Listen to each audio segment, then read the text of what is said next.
A short drive from India Gate roundabout to the adjacent Tilak Marg reveals a monolithic institution regarded as the third pillar of democracy, the Supreme Court of India. The Supreme Court has an exceptional history, and its evolution to its present avatar is extraordinary. We all place true faith and expect nothing but rightful justice from the apex court. Study of the present is incomplete without an introduction to the past. During the British rule, an Act of Law replaced the Supreme Courts established at Calcutta, Madras and Bombay with 3 High Courts. This idea of an All India Court translated into reality with the inauguration of the Federal Court on December 6, 1937. 10 years hence, in 1947, post the drafting of the Constitution for a newly independent India, the Supreme Court of Independent India came into existence.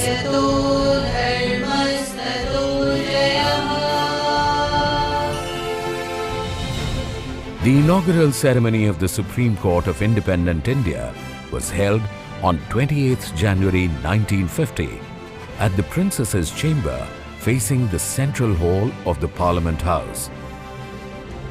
The court carried out its functions from here until the new building came into existence, the foundation stone of which was laid on 29th of October 1954. The Constitution confers on the Supreme Court original, appellate and advisory jurisdiction. Additionally, the court exercises the power of judicial review and is equipped with the authority to hear curative petitions and public interest litigations. As it is at the pinnacle of the judicial structure in India, all Indian civil and judicial authorities act in aid of the Supreme Court and abide by it. On 4th August 1958, the Supreme Court of Independent India moved to its present building.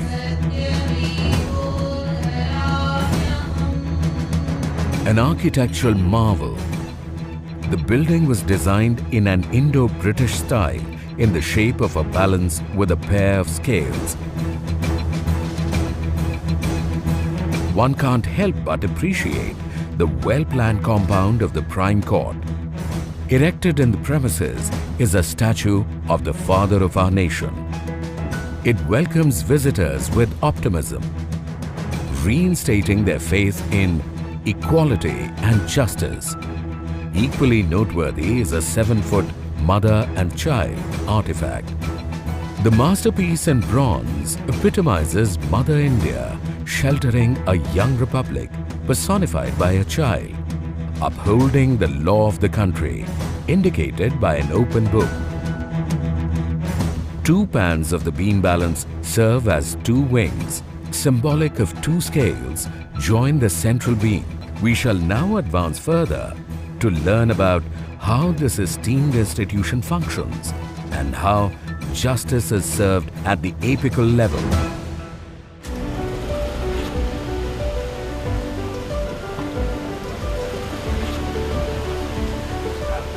The Honorable Chief Justice of the Supreme Court of India arrives early to the court.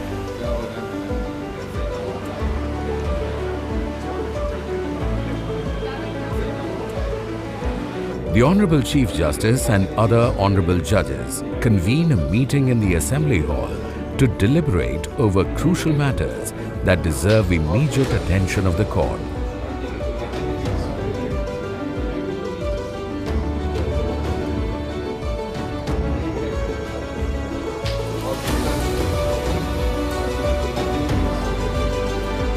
The day's agenda is slated, and the Honorable Judges proceed towards their respective courtrooms to set the agenda into motion.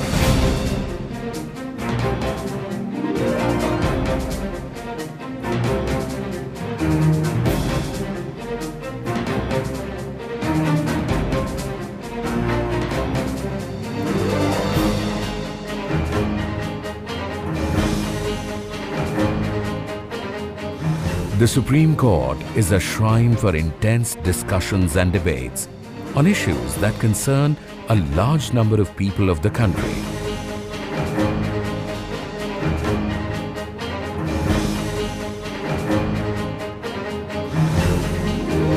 The petition, post due scrutiny, is presented before the court for hearing. On acceptance, it becomes a case that awaits justice at the hand of the Supreme Court judges. Being a court of record, the Supreme Court does not have a witness box. Advocates plead their cases and the bench adjudicates on hearing the same. By virtue of being a public court, it maintains a visitor's lounge to allow public access to all court proceedings once they have met the identity and security requirements prescribed by the court. Undeterred and indomitable, the Alpha Court rose steadfast to such controversial times. Through its landmark verdicts and independent regime, it has proved its mantle time and again, restoring faith in justice and equality amongst 1.2 billion diverse people of the nation. The architecturally coherent and artistically sound Supreme Court has over the years protected the Dharma from every peril possible.